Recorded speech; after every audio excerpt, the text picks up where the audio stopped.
This programming is sponsored by the Dan L. Duncan Comprehensive Cancer Care Center at Baylor St. Luke's Medical Center, offering comprehensive cancer care that is compassionate, personalized, and driven by clinical research. More at stlukeshealth.org/cancer. This is the Engines of Our Ingenuity, made possible by the Friends of KUHF Houston. Today, a disturbing parable about clarity and falsehood. The University of Houston's College of Engineering presents this series about the machines that make our civilization run and the people whose ingenuity created them. Two pieces in Saturday's New York Times make odd commentary on our times. One is about a panel of art critics discussing the state of art criticism. The other is about a physics professor who perpetrated a hoax. First, the physics professor. Alan Sokol submitted a paper to a cultural studies journal. His title was Transgressing the Boundaries Toward a Transformational Hermeneutics of Quantum Gravity. After the journal published it, he announced that the paper was a hoax. None of its impossible English made any sense. The Times quotes part of one sentence.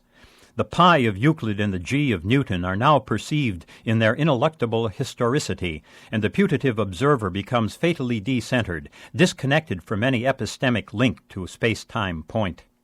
First, Sokol studied the phraseology of modern social criticism. Then he stirred in a more familiar language, equally hard to understand, that of quantum physics. Editors, who couldn't have understood the paper because there was nothing there to understand, published it. The other Times article tells how a panel of art critics met to talk about art criticism in America. Donald Kuspit described the problem by saying that art criticism takes two forms, searching but impenetrable and readable but stupid. Another critic shot back that original ideas have to be expressed in new and difficult language. Another simply said that most of us find joy in jargon. Taken together, these two articles lay out the emperor's new clothes question that surrounds postmodern deconstructionist thinking. Behind it all stalks the idea that reality is meaningless until we process it subjectively. That much I agree with. But what I find abhorrent is the notion that plain English isn't up to the task of treating art, literature, or social change. It's usually a safe bet that writing you can't understand was written by someone whose thinking was unclear in the first place. Sokol made that point dramatically when he conned editors into publishing his bogus article, and his trick was not original. Years ago, a friend published a fairly useless article on heat transfer. He'd used a computer to sum over 700 terms in a mathematical series.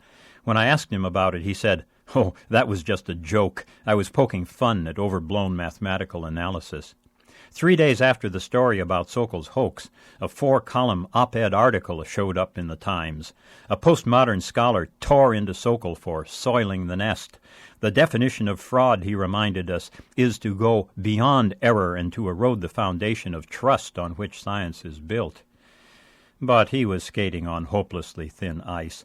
Editors who publish what they don't understand become complicit in deception, and so do scholars who put up with it. In the end, the most insidious deception is pretending to understand what we do not understand. I'm John Lienhardt at the University of Houston, where we're interested in the way inventive minds work.